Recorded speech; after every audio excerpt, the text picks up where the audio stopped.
అయినా అంత బాధగా ఉంటే వెళ్ళి కాసేపు మాట్లాడక్క, లేదంటే వీడియో కాల్ చేసి చూడు. మనసు కాస్త కుదుట పడుతుంది కదా. పర్లేదమ్మా, తర్వాత మాట్లాడతానులే. నీకు నా మనసులో బాధ కూడా సమజైతాంది. తోడబుట్టిన దానికన్నా ఎక్కువగా చూసుకుంటున్నావు, కానీ నేను మాత్రం నా తాళి బొట్టు కోసం నీకు అన్యాయం చేయాలని చూస్తున్నా. ఏం చేయాలనో ఎలా తప్పించుకోవాలనో సమజైతలేదు.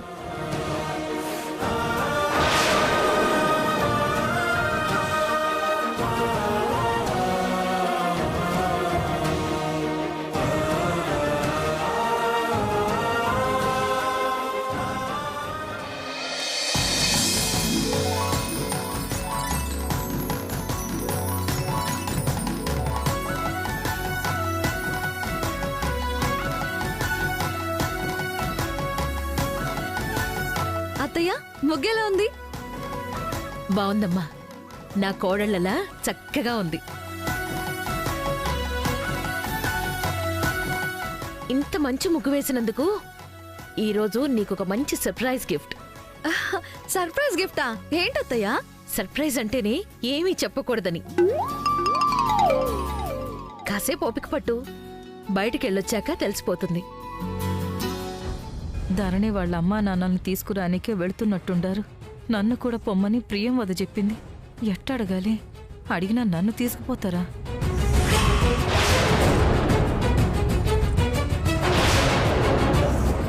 అబ్బా, ఏం చెప్పకుండా వెళ్ళిపోయి ఉన్నా బాగుండేది అత్తయ్య. కానీ సర్ప్రైజ్ అని చెప్పి సస్పెన్స్ లో ఉంచేశారు. చెప్పండి అత్తయ్య.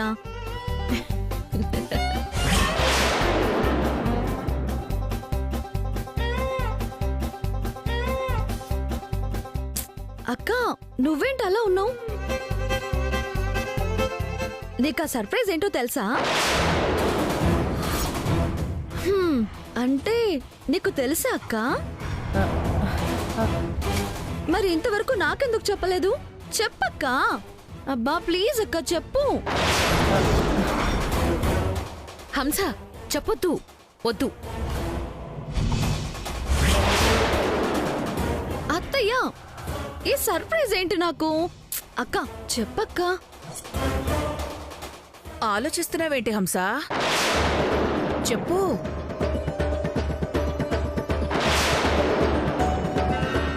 పాపం ధరణి అంతలా అడుగుతోంది కదా. చెప్పదు వదినా, నేను చెప్పొద్దని చెప్పాను. మామూలుగా అయితే ఎప్పుడు చెప్పేసేది వదినా.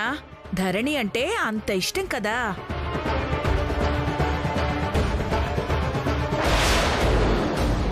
కానీ ఇప్పుడు చెప్తే అంతకన్నా విలువైంది పోగొట్టుకోవాల్సి వస్తుందని హంసకి తెలుసు.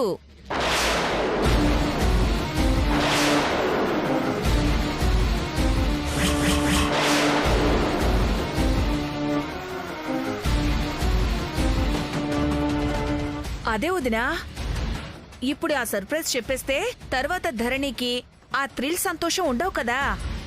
అది ఆలోచించే హంస చెప్పడం లేదు. అంతే కదా హంస?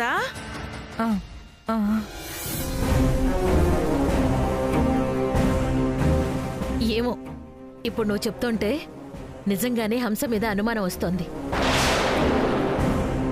నేను వెళ్ళాక ధరణి బలవంతం చేస్తే చెప్పేస్తే, అందుకే హంస నువ్వు నాతో వచ్చేయ్. అబ్బా, ఇది మంచి ఐడియా. నేనే తీసుకెళ్లి చెప్దాం అనుకున్నాను వదినా, నువ్వే చెప్పేశావు. వద్దత్తయ్య, అక్కని ఇక్కడే ఉండనివ్వండి. మీ వేషాలు నాకు తెలుసు. హంస, నువ్వు పద.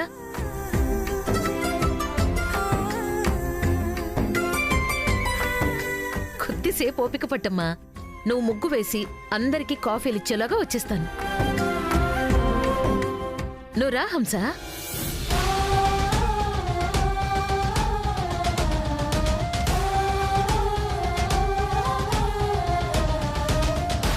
చూస్తావేంటి? వెళ్ళు హంస, మళ్ళీ వదిలికి టైం అయిపోతుంది కదా. చెప్పింది చెప్పినట్టు చేయి, లేకపోతే ఏమవుతుందో తెలుసు కదా.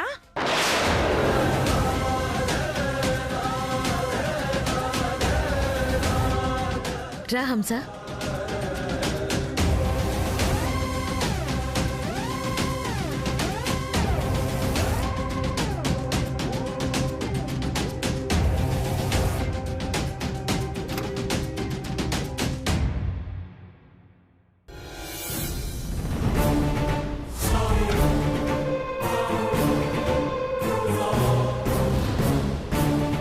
హంస కూర్చో. అమ్మా అది మీరే ఎందుకు పోవాలా? ఫోన్ చేసి విషయం చెప్తే వాళ్లే వస్తారు కదా. అప్పుడు కూడా కోడళ్ళకి సర్ప్రైజ్ ఇచ్చినట్టే అవుతుంది కదా. లేదు హంస, నేనే స్వయంగా వెళ్ళి నా వియ్యంకుల్ని తీసుకొస్తే అదే నాకు ఆనందం. నా కోడళ్ళకి నేనిచ్చే విలువ. ముందు నువ్వు కారెక్కు చెప్తాను.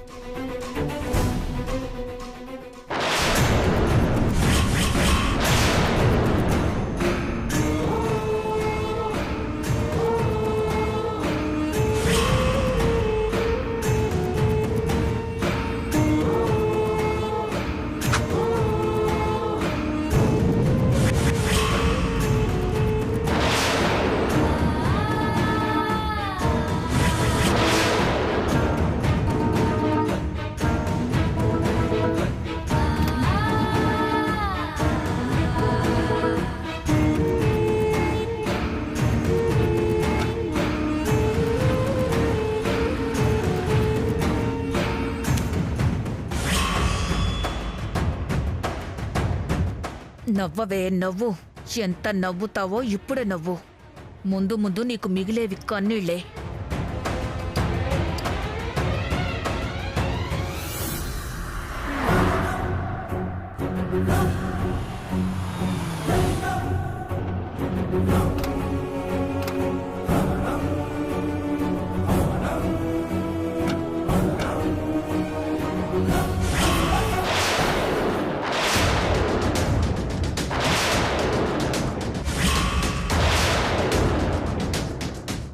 ఇదేంటి, ఇంటికి తాళం వేసిందేంటి? అన్నయ్య వదిన ఎక్కడికి వెళ్లారు? ముందే ఫోన్ చేసి ఉండేదాన్ని, కానీ సర్ప్రైజ్ ఇద్దామని వచ్చాం కదా, ఫోన్ చేయలేదు. అన్నయ్య డ్యూటీకి వెళ్ళినా వదిన ఇంటి దగ్గరే ఉండాలి కదా, ఎక్కడికి వెళ్ళుంటుంది? పక్కింటి వాళ్ళని ఏమన్నా అడుగుదామా? అమ్మా అది ఏంటి హంస, నీకేమైనా తెలుసా? వదిన వాళ్ళు ఎక్కడికి వెళ్లారు? ధరణి ఏమన్నా చెప్పిందా? అన్నయ్యకి ఫోన్ చేస్తాను. ఫోన్ ఎందుకు వదినా? వాళ్ళెక్కడున్నారో హంసకి తెలుసు కదా.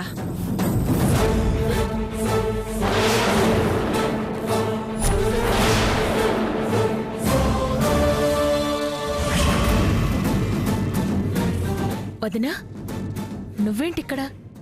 అయినా హంసకి తెలియడమేంటి? తెలిస్తే ఎందుకు చెప్పదు? చెప్పదొదినా. ఎందుకంటే రాముడికి హనుమంతుడెలాగో ధరణికి హంసలాగా. రాముడి రహస్యాలు హనుమంతుడు చెప్తాడా? హంస కూడా అంతే.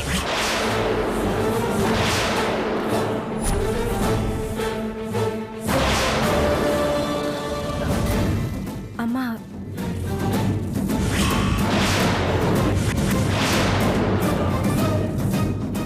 అసలేం మాట్లాడుతున్నావు వదినా?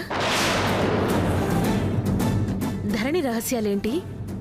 హంస దాయడమేంటి? మన అకౌంటెంట్ని ఇక్కడికి తీసుకొచ్చావేంటి? ఏం జరుగుతోంది అసలు?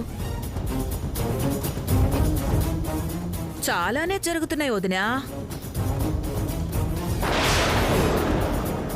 నాకు తెలిసిన ఆధారం లేకుండా చెప్తే నమ్మవు.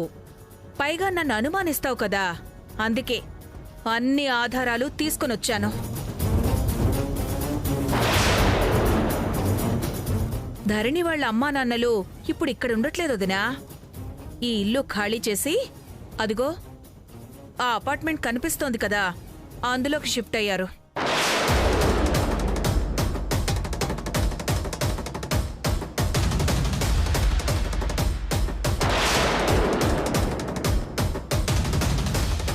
అందులోకి షిఫ్ట్ అయ్యారా? ఎప్పుడు? ఒక్క మాట కూడా చెప్పలేదు. తెలియకుండా దొంగతనంగా చేసినవి ఎందుకు చెప్తారు వదినా?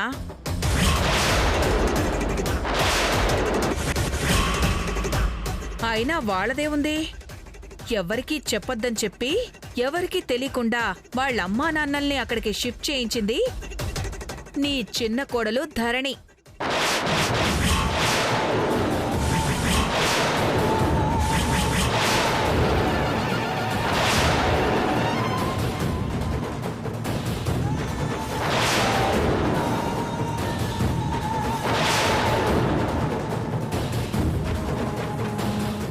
ఏం మాట్లాడుతున్నావో ఏంటో ఏమీ అర్థం కావడం లేదు. అయినా ఇందులో తప్పే ఉంది, దాయాల్సిన అవసరమే ఉంది. ఏదో మామూలుగా అద్దింట్లోకి మారుంటే చెప్పేసుండేది వదినా. కానీ డబ్బులు పెట్టి ఫుల్ ఫర్నిష్డ్ హౌస్ కొనుక్కుని వెళ్లారు కదా, అందుకే చెప్పలేదు. ఒక కరెంట్ లైన్ మెన్ కి అన్ని డబ్బులు ఎక్కడి నుంచి వచ్చాయని నువ్వు అడిగితే దొరికిపోతుంది కదా, అందుకే చెప్పలేదు.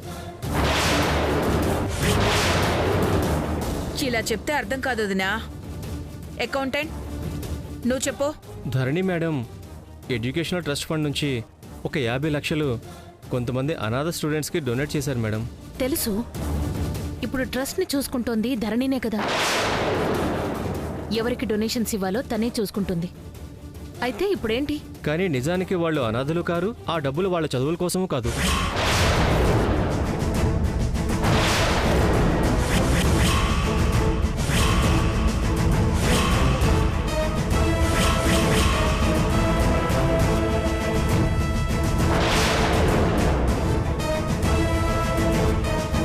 ఆ డబ్బుల్ని వేరే అకౌంట్కి ట్రాన్స్ఫర్ చేసి వాటితోనే వాళ్ళ అమ్మా నాన్నలకి ఫ్లాట్ కొనిచ్చారు.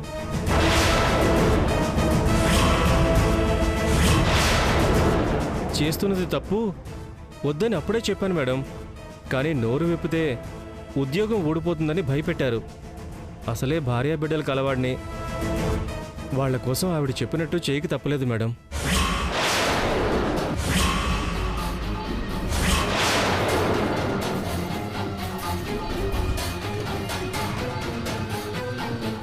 ప్రస్తుతానికి 50 లక్షలు పంపించారు మేడం. ఇంకో 50 లక్షలు పంపించడానికి ఇంకొంతమంది పిల్లల్ని రెడీ చేయమన్నారు.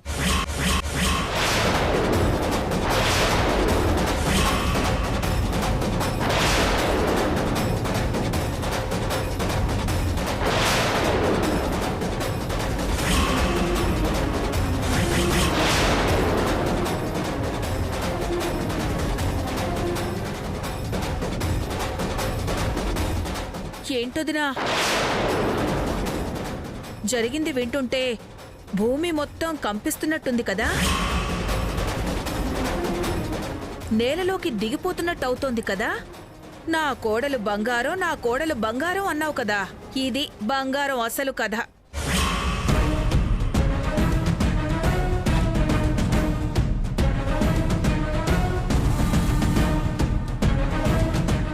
ఇంకా నీ కోడలి మీద నమ్మకంతో నా మాట నమ్మకపోతే ఇదిగో ఆ దొంగకి తోడు దొంగ ఈ హంసనడుగు.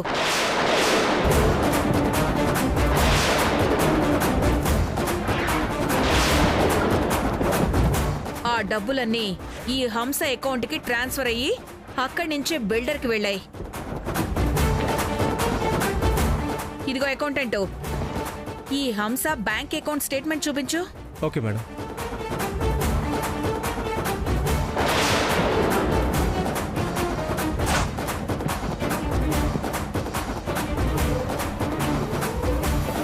మేడం,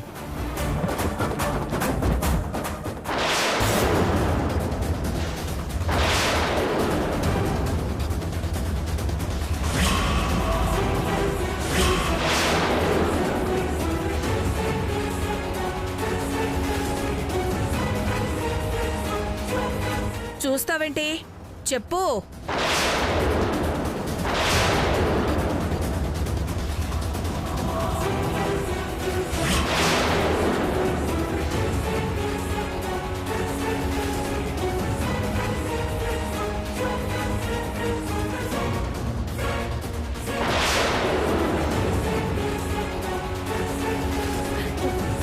క్షమించండమ్మా, వేరే దారి లేక చెప్పింది చెప్పినట్టు చేసిన అంతే.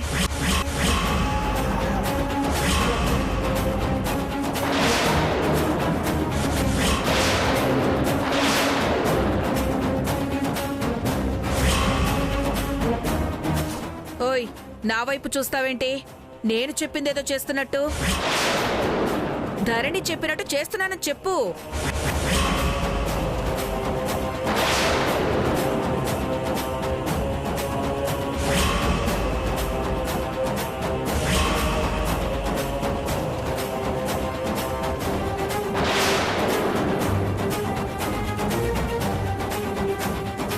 నిజమేనమ్మా, తరుణమ్మ చెప్తేనే చేసినా.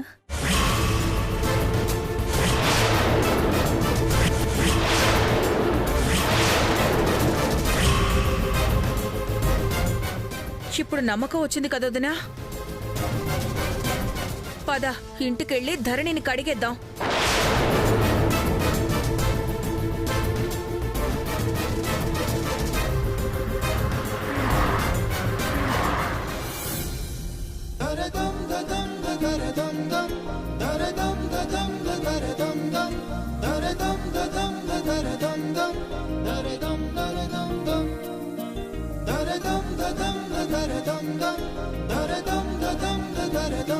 ఇంట్లో చాలా కుక్కర్లున్నాయి కదమ్మా, మళ్ళీ కొత్త కుక్కర్ తెచ్చారేంటి?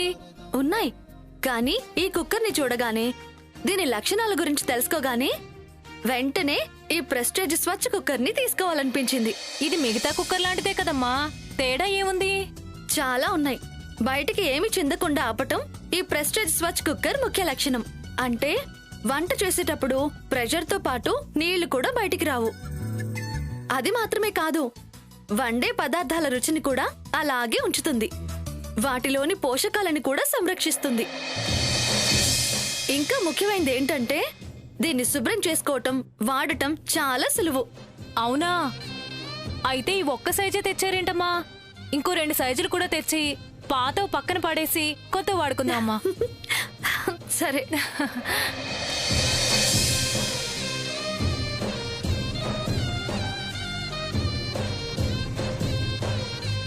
అమ్మాయి గారు, వెళ్ళి కాఫీ ఇచ్చొస్తాను. అలాగే.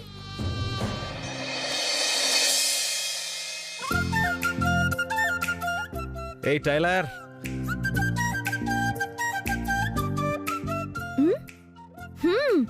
అద్దాలు బాగున్నాయి సారు. అయినా ఇంట్లో పెట్టుకొని తిరుగుతున్నారేంటి? నేను నీతో ఇప్పుడు మాట్లాడను. ఓహో, ఎందుకో సార్కి అంత కోపం? చేసిన దాని కోపం రాదా మరి? చేసిన దాని కోపం రాదా మరి? లవర్స్ గేమ్ ప్లాన్ చేసి ఎంతో ఇంట్రెస్టింగ్గా ఆడుతూ ఉంటే పిల్లల ఆటలేంటని మధ్యలో సడన్గా డ్రాప్ అయిపోతావా? అందుకే ఈ సన్ గ్లాసెస్ పెట్టుకున్నాను. దానికి దీనికి సంబంధం ఏంటి సారు? ఉంది. మళ్ళీ మన ఇద్దరం లవర్స్ లాగా లవ్ గేమ్ ఆడేంత వరకు నేను నీ కళ్ళలోకి చూడను, నువ్వు నా కళ్ళలోకి చూడొద్దు.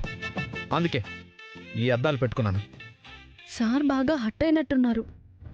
ప్రియవతి పిన్ని రెడ్ హ్యాండెడ్గా పట్టుకోవడానికి ఈయనకి కోపం వచ్చేలా చేశాను గాని మళ్ళీ డాక్టర్ని ఇంటికి పిలిస్తే ఇంట్లో అందరికీ తెలుస్తుంది, గొడవ అవుతుంది. అప్పుడు ప్రియంవది పిన్ని మావయ్య గారిని మధ్యలోకి లాగుతుంది. అందుకే అందరి ముందు వద్దు, ఈయనొక్కరికి తెలిసేలా చేస్తే చాలు.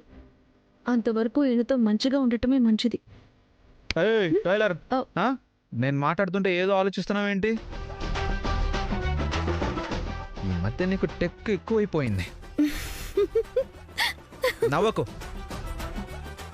నాకు నవ్వితే కోపం వస్తుంది. అయినా తప్పు నీది కాదులే, నీ చేతిలో ఉన్న తాళాల గుత్తిది. ఇంటి పెత్తనం చేతికొచ్చాక పూర్తిగా మారిపోయావు. అప్పటి నుంచి నన్ను పట్టించుకోవడం కూడా మానేశావు, అంతే కదా? లేదు సారు. ఉంది. చేతిలోకి అధికారం వస్తే ఎవరైనా అంతే కదా. పొగరొచ్చేస్తుంది, ఇంకేం కనిపించవు. ఇది అధికారం కాదు సారు, బాధ్యత. ఈ బాధ్యతని ఎక్కడ సరిగ్గా నిర్వర్తించలేకపోతానేమోనన్న భయం ఉంటుంది గాని పొగరు, అహంకారం ఉండవు సారు. ఇన్నాళ్ళు ఈ బాధ్యతని అత్తయ్య గారే చూసుకునేవారు.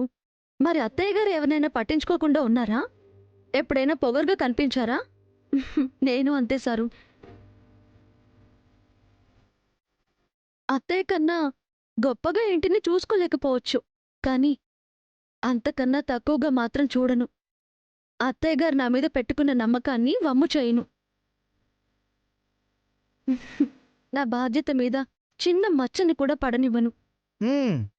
నన్ను పట్టించుకోగాని ఈ కబుర్లు మాత్రం బాగా చెప్తావు. పట్టించుకోకపోవడం ఏమీ లేదు సారు. ముందు కళ్ళజోడు తీసేయండి. కళ్ళలోకి చూడకుండా మాట్లాడడం కష్టంగా ఉంటుంది. సన్ గ్లాసెస్ తీయాలంటే లవ్ గేమ్ ఎందుకు వద్దనో అది చెప్పు.